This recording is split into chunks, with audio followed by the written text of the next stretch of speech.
So what we're going to try and do is do a little bit of an interview style and have Jason explain a few of the things here in the gallery. We're going to take some questions from the audience. But I have a list of questions, and he and I, like I said, we've spent the last couple of days really talking about this and highlighting a lot of important things that we want to touch on. So I'm going to kind of guide us towards that. But I think, Jason, would you briefly give us a really quick synopsis of what is this residency? What did it look like? What was it for? Those sorts of things. Just set the stage for it. Sure. So this was a Jerome Foundation grant at the St. John's Pottery, and it's for emerging artists. So I'm, flattered that maybe that sounds like a young person's thing. The grant allows for, rephrase that sentence. The grant provides lodging for 30 days, food, full access to the studio, and as much clay as we want to. It involves them firing the works in North America's largest wood firing kiln. I'll have to tell you about the kiln sometime, but this is a quick synopsis. As well as a stipend. So $3,600 stipend. So for a month, basically, like, they've got your paycheck, and then you don't have to worry about food or lodging. And all you do, the intent is that all you do is wake up and make art. That's what it's all about. So these are my scratch notes. Tell us a little bit about the immersive nature of this whole residency and the people that you were working with. Introduce us to a few of the people that we saw in the video and kind of that environment. Sure. So the big draw was Richard Bresnahan. He's the artist in residence at St. John's University. He has been since 1979. And his job is to be an artist. And the campus benefits from him being there. Tours were always coming through. And he runs things in a particular way. He studied in Japan for 4 years with a family that, if I remember this right, is a 13th generation pottery family. So all that knowledge trickles down from one generation to the next, and he was extremely fortunate to be a non-Japanese apprentice. And as he tells it, a little resented at first because, this shouldn't be. This is an outsider. So there's Richard, and he has a particular way of thinking about things, about looking at the world. They dig their own clay. They built that kiln, which I would say the kiln is as long as this room, and they stack it with 10,000 artworks. It takes them 6 weeks to load the kiln, 10 whole days of firing it around the clock. Crews are firing this around the clock. And then they can't open it, they can't empty it for a couple weeks because it's too hot. So that's a little bit about Richard. He takes on apprentices at the Pottery. So there were 2 apprentices at the time. The apprentices live upstairs from the Pottery, and they have all kinds of jobs to do. So they split wood year-round for that kiln. They're lumberjacks. But they also get to benefit from Richard's mastery. These are people that are interested in pottery and interested in a career in pottery. It's not just about making cups, it's about making a living. So that's what the apprenticeship really is about. How do you do this for real? So 2 apprentices, I went to lunch with them. They were there morning, noon, evening.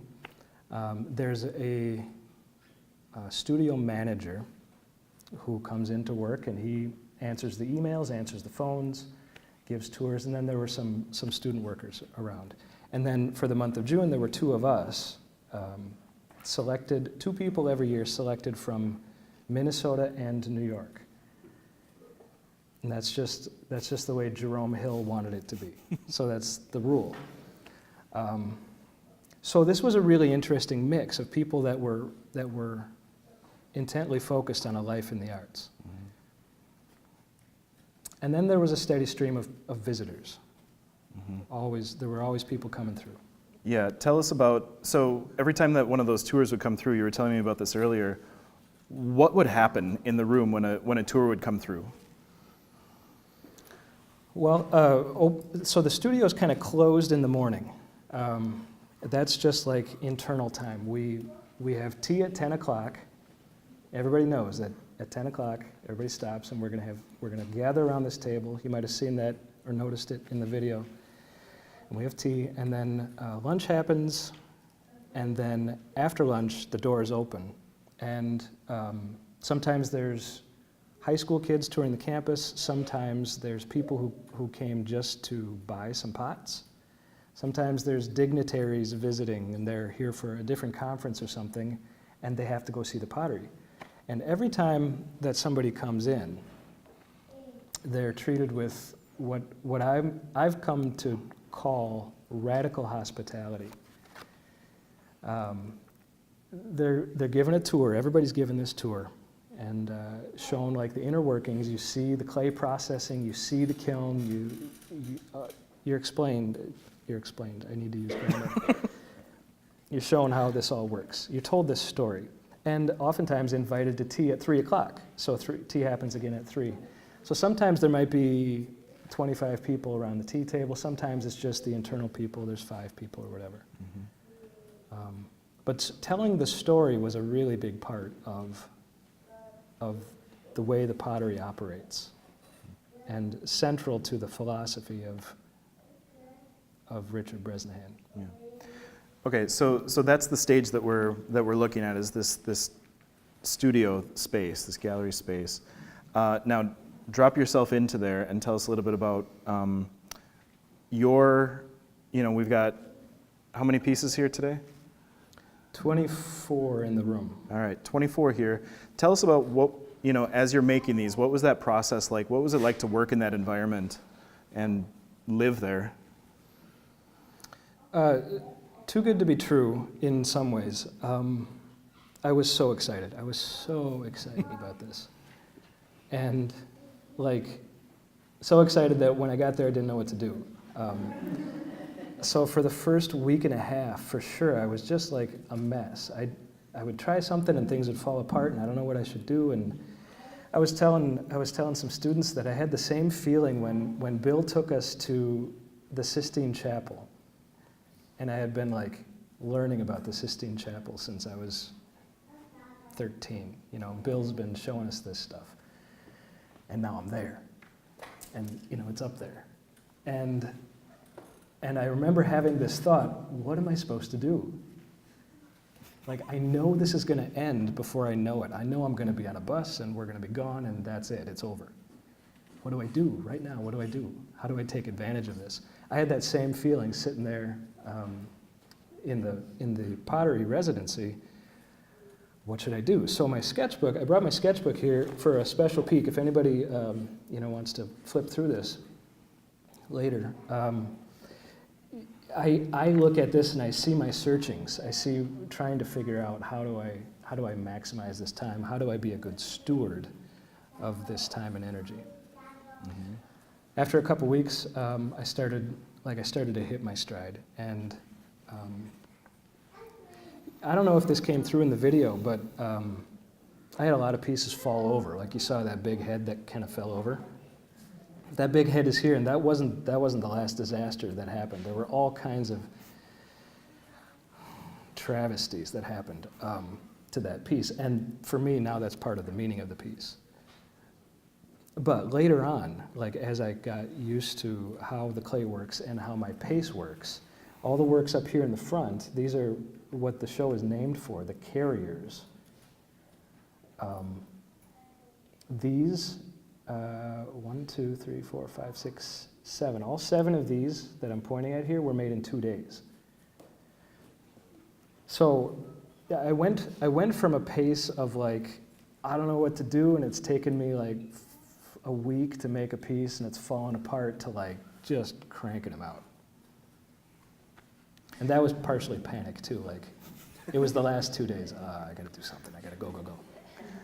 Yeah. Okay, so why don't we take a quick tour of a couple of the pieces? Do you want to pick out one or two and tell us specifically the stories behind those pieces? Well, I mentioned the disaster. Let's go back there. Yeah. Okay, you might have to turn your chairs because this will hurt your neck.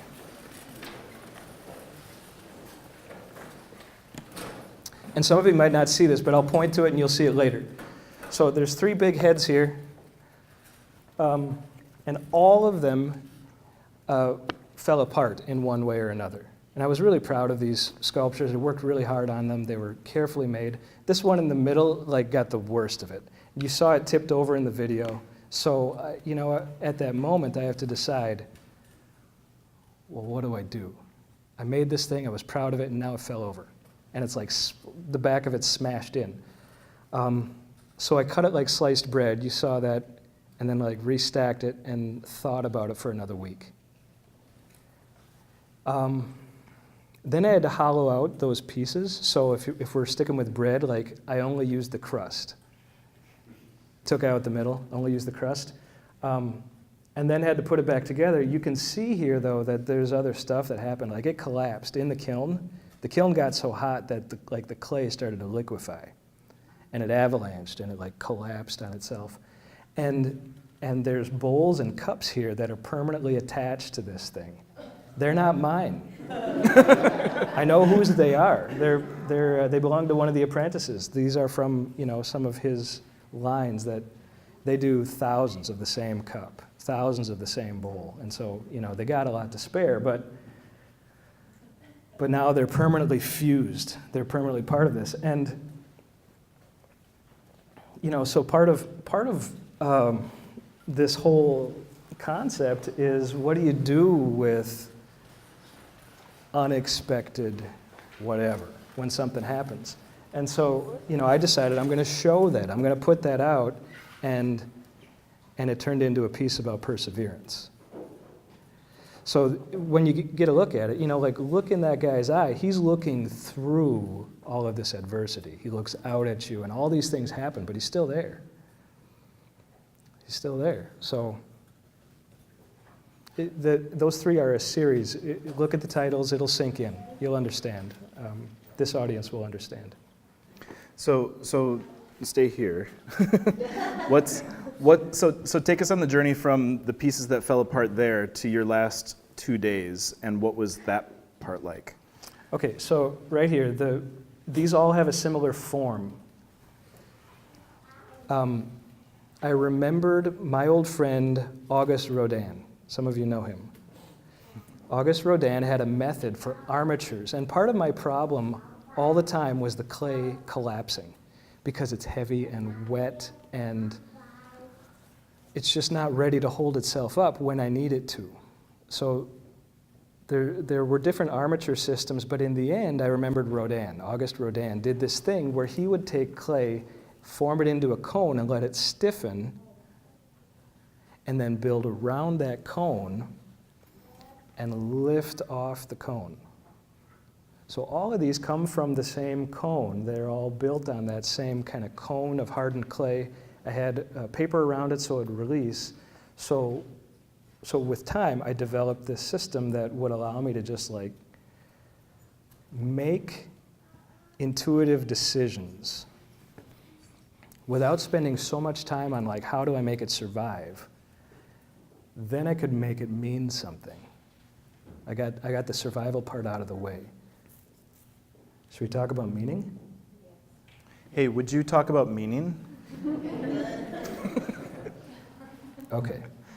So in this collection here, the carriers really, it kind of ends here. And speaking of Rodin, I kind of feel like I get a vibe like the Burghers of Calais, like these guys are trudging along together.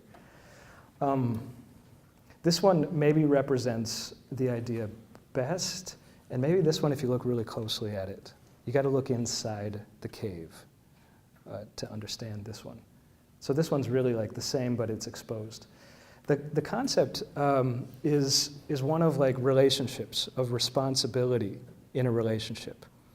You understand at some times in your life, you're being carried. So sometimes you're this kid getting a piggyback ride, and you got a great view, and you're not working real hard, and you're really benefiting from all of this work underneath you. And sometimes you're that carrier, and you got somebody on your shoulders, and you're really working hard, and they don't really know it. But both ends of that relationship have a responsibility. So if you kind of peek inside of this one, you'll see there's a piggyback inside these kind of wings. And so this is about the idea of protection. And you know, in a couple of these cases, so we've set a precedent here, and then we've broken that. These carriers don't have anybody to carry. They're ready, but kind of achingly missing something to carry. One of the things that you said to me over and over was this idea of a relationship with the clay, with the medium itself. And it seems like, you know, you go from the head and the back collapsing because it wasn't properly supported to these up here that are very structurally sound. Can you talk about that growth a little bit for yourself, where you began to understand a little bit of the actual material that you were working with? I mentioned earlier that the clay is local, and that's part of the philosophy. Richard claims that they have dug up and processed 300 years worth of clay for the pottery. And you wonder why? Why 300 years? Like, what does that do for you? And that would give you a view into the paradigm. It's not about us. It's about this idea being sustainable. It's about providing something for the future. So that clay has a particular quality. It's from a particular place. In Japan, you can identify pottery. You can identify the location of the pottery just by like flipping it over and looking at the clay. You know where it came from because everybody uses local clay, and there's different geography in different places. So there's iron content in some places and little flecks of magnesium in other places. Some of it's very kaolin and very light. So that concept goes against this idea of like just have UPS bring it to your door. You know, the college education system generally does that, and I did that at MVL. Ordered clay from Continental Clay. It's a recipe that comes from mines from all around the country. So all of these things are shipped to a location to be mixed and then shipped out to you. And basically, you know, it's like walking into Walmart in Australia and you know exactly where you're going because it's the same everywhere. The concept's very different here. This is clay that's from the area of the pottery, and I found it really difficult to work with because I wasn't used to it, and it wasn't made for popular consumption. It just is what it is. So it's a little slumpy, it's a little sandy, and it didn't have all the advantages that I was used to, that I kind of got spoiled on. So in the beginning, you know, I had all these problems that I've already described.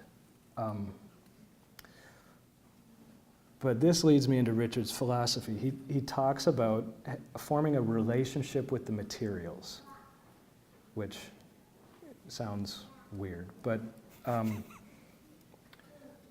it's a whole way of looking at the world. Mm-hmm. It's a whole way of thinking about how you make things.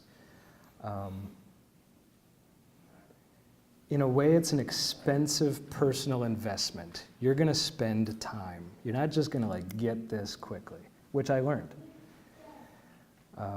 You have to like pay your dues. You have to put in your time so that you earn like the respect of the material. It'll only listen to you if you listen back. Yeah. Very philosophical. You were at dinner. You were telling me about the idea of learning something over a YouTube tutorial versus another lesson that you learned there in the studio. Tell us a little bit about that idea. Okay, so Richard, like, you watch him work, and it's just like magic. It just like flows out of his fingertips. These things just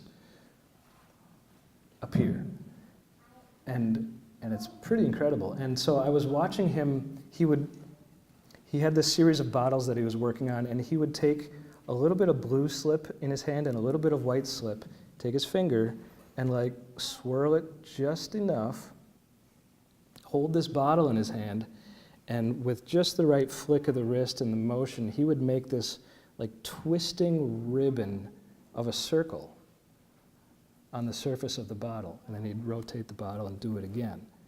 And I asked him about it. Can you teach me how to do that? And he got a little angry. And I didn't mean anything by it, of course. Like I thought this was amazing. And he said, he didn't really get angry, but he said, this isn't a technique. It's not something that's transferable. He said, it comes from, well, I put my whole self into it. He said, I put my whole self into every time I do that motion. And it's a result of all my years of developing this craft. So that's an example of the approach. And I just wonder if we can understand that. Like we're steeped in a very different idea that you can learn anything. Just Fast. YouTube, yeah.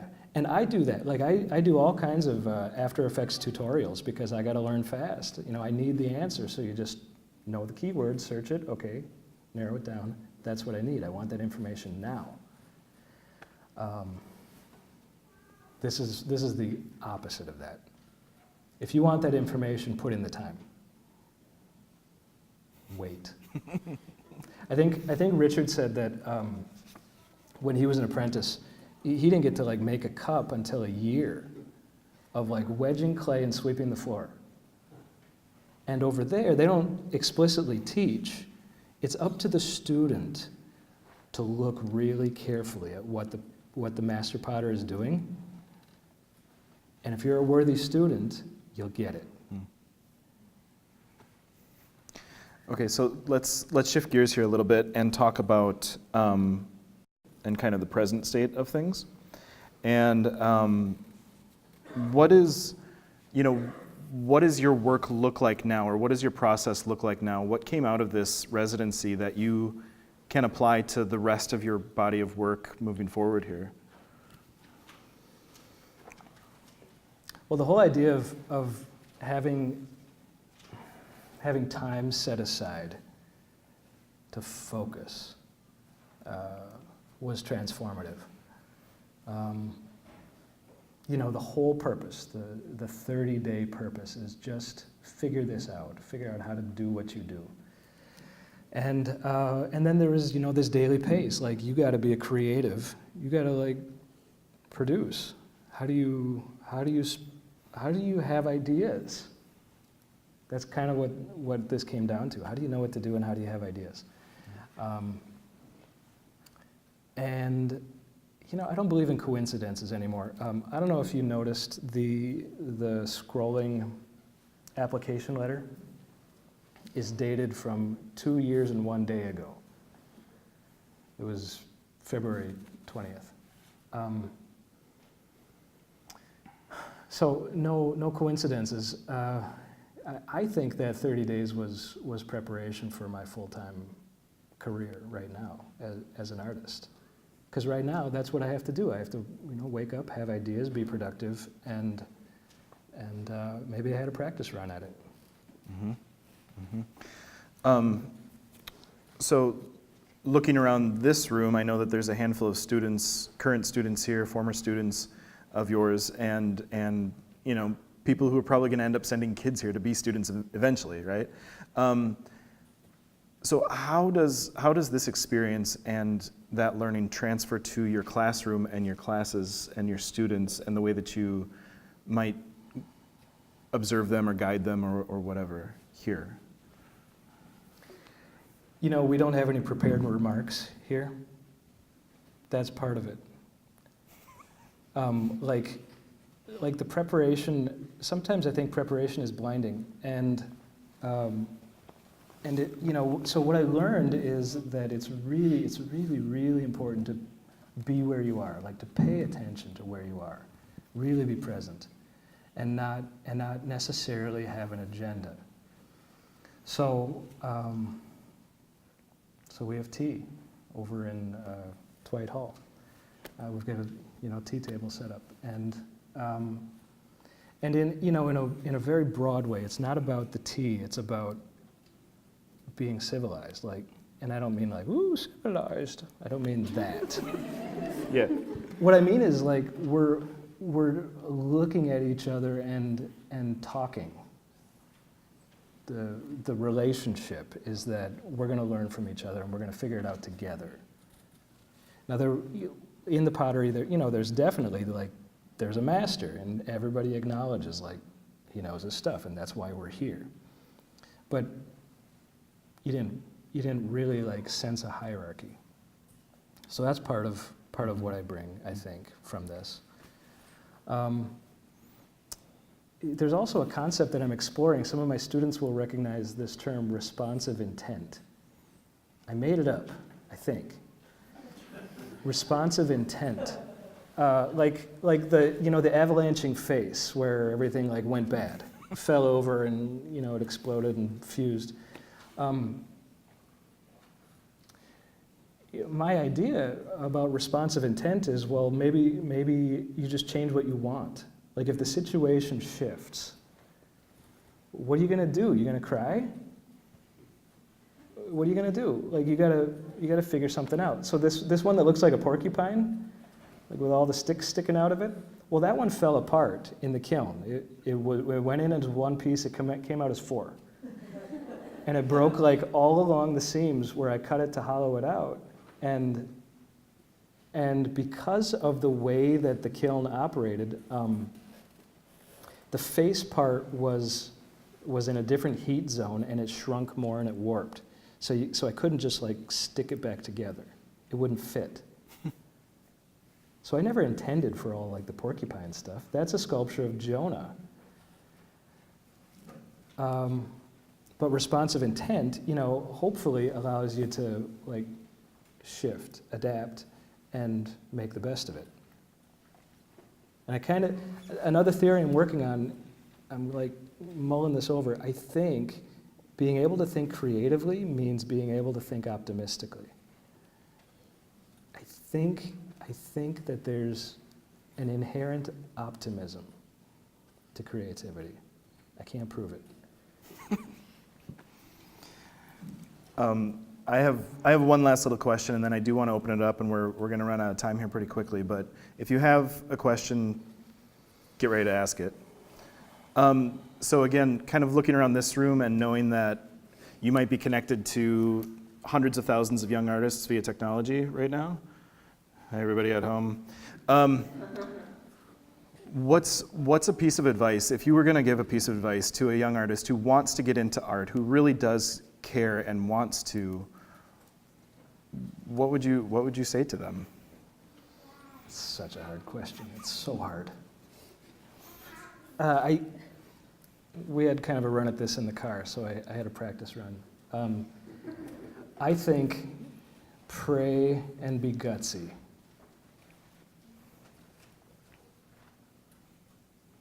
And I think that's it. that's what you said 2 days ago too. Yeah, it worked so well in that conversation. Personally, I pray to be the best I'm allowed to be. Mm-hmm. But then there's times where you just have to go for it. You gotta be gutsy. You gotta, at MVL we used to say you gotta risk it to get the biscuit. And I like biscuits. Okay, so does anybody in the room have a question for Jason? Maybe it's about a specific piece or the process or something like that. I'll run a mic back. Go ahead. Sort of going off the pray and be gutsy comment, what are ways do you think are good to promote sanctified arts, particularly in Lutheran congregations and communities?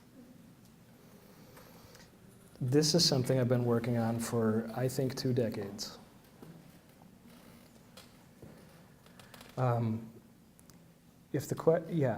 I think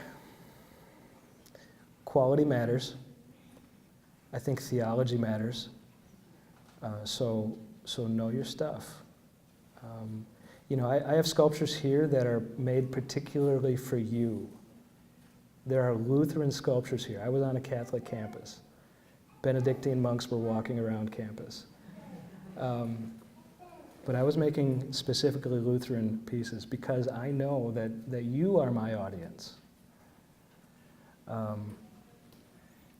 So I think to answer the question, you got to be dedicated to it.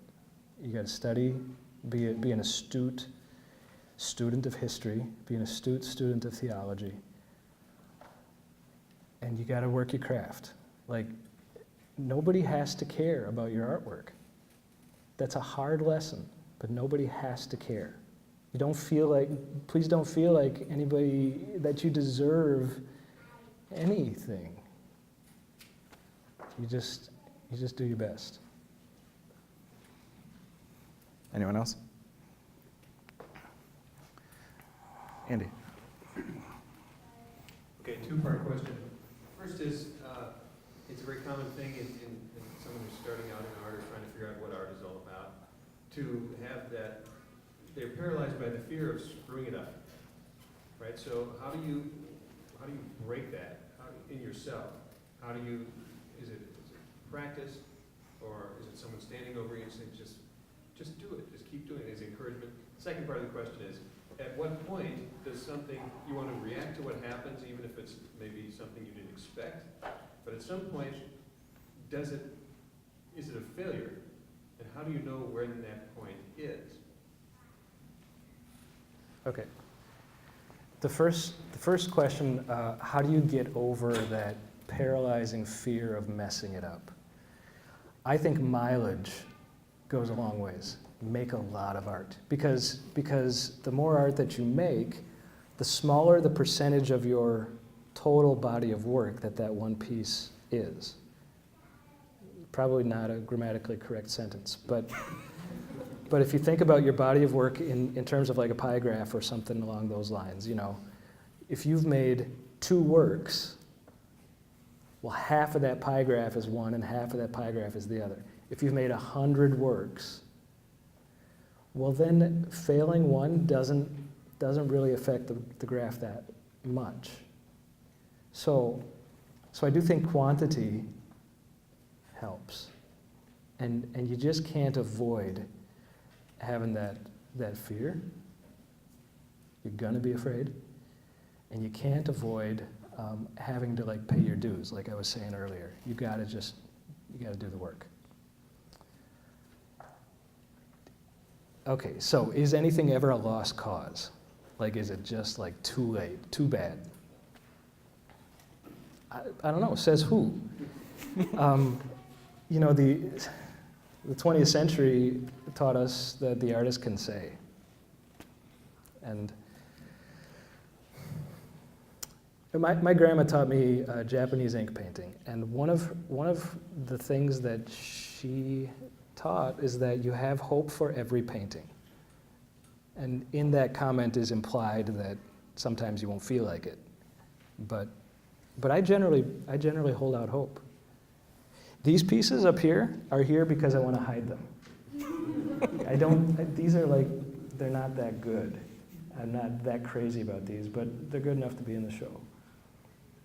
And I think they help, tell the whole story about what it is to make art.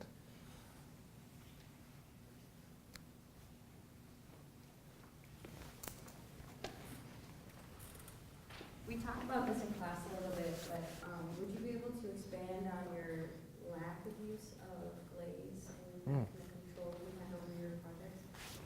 Good, yeah. So I mentioned that these are wood-fired, so they look the way they do because of the kiln, and partially because of the material. Richard says that with any piece of ceramic art, there are 3 factors that that go into why it looks the way it does. One is the clay. It looks the way it does because of the clay that it comes from. Then there's the artist. The artist kind of did their thing with it. And then the third is the kiln. And so, you know, in that formula, I'm only 1/3 of the influencer on why these things look the way they do. The kiln they describe it as like a river of fire. It's a slowly sloping uphill tunnel. And I think they've fired it 14 times now over the years, and so they're still learning about it. They talk about each firing as having characteristics. The atmospheric pressure matters, the temperature matters, the kind of wood, like the condition of the wood, and all of that has an effect.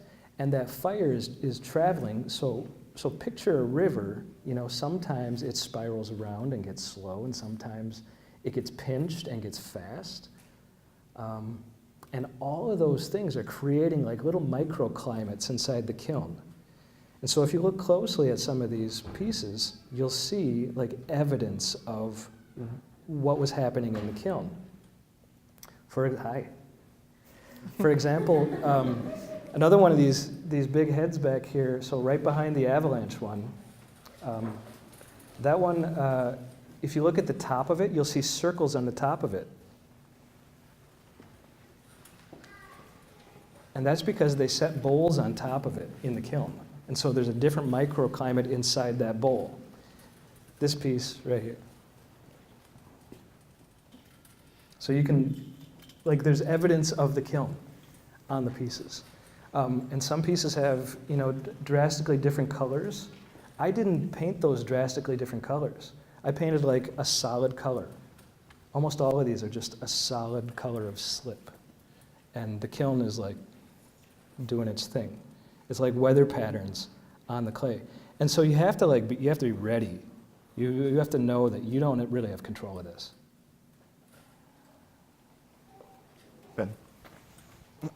I have a chicken or the egg type of question. So when I look at this, a lot of it feels like discovery to me. So when you work, is it usually form first or concept first with your work?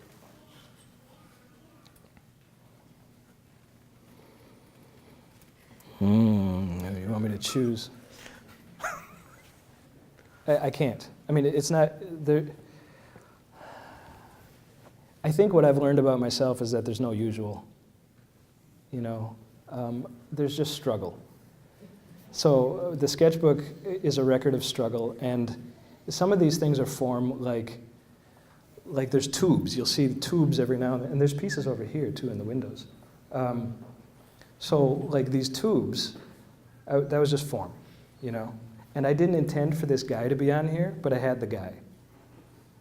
So, and these tubes were like this long, and I just took a wire and like sliced it. Okay, now I got two. And, well, I'll put this thing on here, you know. So I don't know if I can give you a clean answer. Like it just like kind of swirls. Jason, you said we have 24 pieces here tonight. Are there more from the 30 days that aren't here?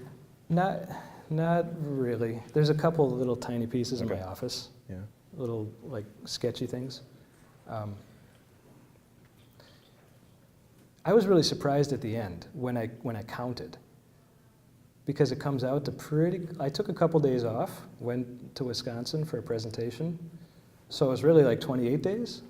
It's pretty close to a sculpture a day, and that was an important thing for me to learn. Like, if I can soak myself into this, and like that's all I do, a sculpture a day, that surprised me. And you know, some took 2 weeks and some took an hour. So it's not, that's an average. Pete.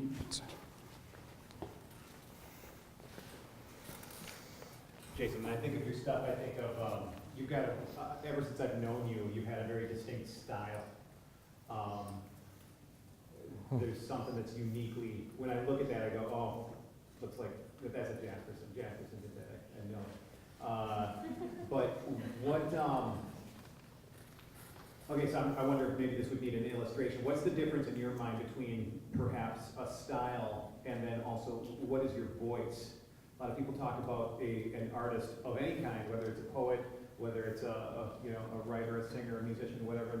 They're looking for what their voice is, and I want to distinctly look at that as how would you make that a differentiation between style? I might say, for instance, like Jackson Pollock was fooling around with all kinds of things before he came up with the thing we all know him for, the spatter painting.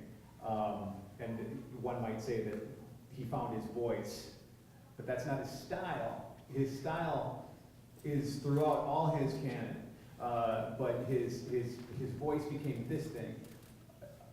Do you have a voice? Are you looking for your voice? Did you find your voice? I don't know. Please limit the questions to one per person. Okay, I've got something taped up on my wall in my studio that addresses this exactly. It's an equation. Style equals tropes. Voice equals way of thought. So what's a trope? Trope is like a cliche, like something that's an accepted thing that, like the first thing you think of. It just like you go to good guys wear white hats, trope in a Western. Bad guys wear black hats in a Western. That's a trope. So a way of thought, I think that's what allows me to do different media. To me, it doesn't matter that this is clay, and then I also do oil painting, and I also do digital stuff. Those boundaries don't really matter to me. As long as I can carry like the attitude with, you carry a way of thought with, your motive, your audience, creative process. Have I found a voice? I think a couple years back, I realized I'm going to be a Lutheran artist.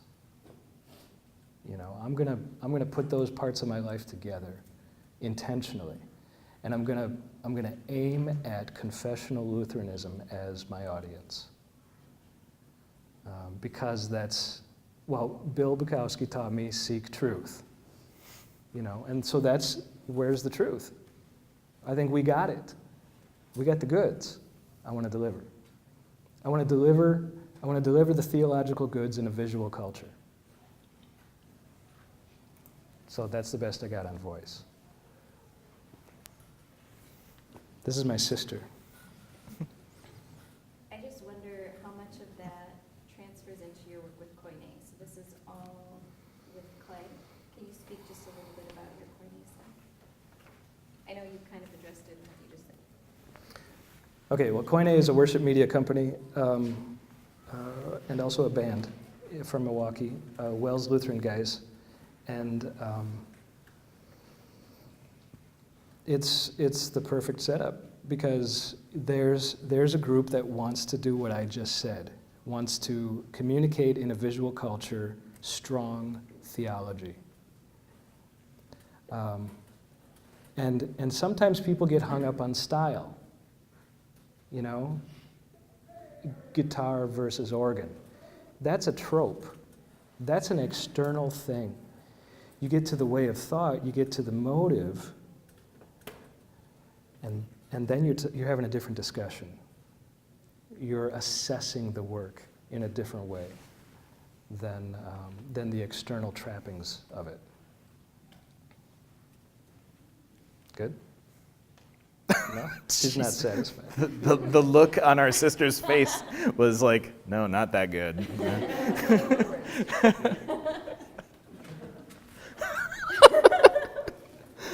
It's a family thing. Andy, do you want to get us back on path here? I just have another quick question. So someone walking in here tonight who has very little experience with art, and here's a strange guy saying something like, you need to be aware of where you are. You need to be in tune with your peoples and their way of thought, and it sounds weird. So is there any way you can try to explain it to the layman what you're talking about.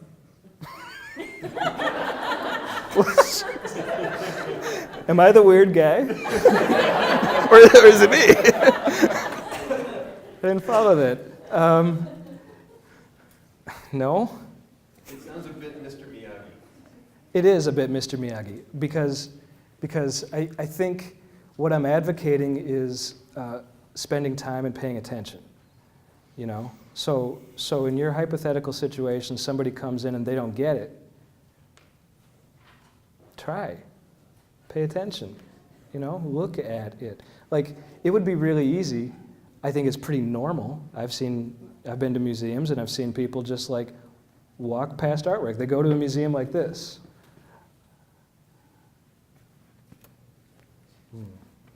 You know, and that's the trying. Like, look at the label, okay, and then I spend a half second. Try 20 seconds sometime. Like, time yourself. Look at one of these things for 20 seconds and see what happens. That's my advice. Try. Maybe some of it's the Holy Spirit. Maybe some of it's the Holy Spirit too. Yeah. We are out of our time, and I have a show to do next. Right, you're busy. So, but give Jason a round of applause. Thank you so much for sharing with us.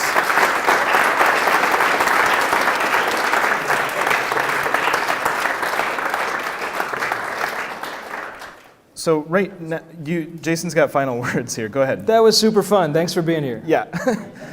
So right now we've got a few minutes to get with Jason, ask some questions, hang out, check out the art. Magic, mind reading, and all that kind of good stuff in the theater at 8:30. So please join us for that too. Thank you.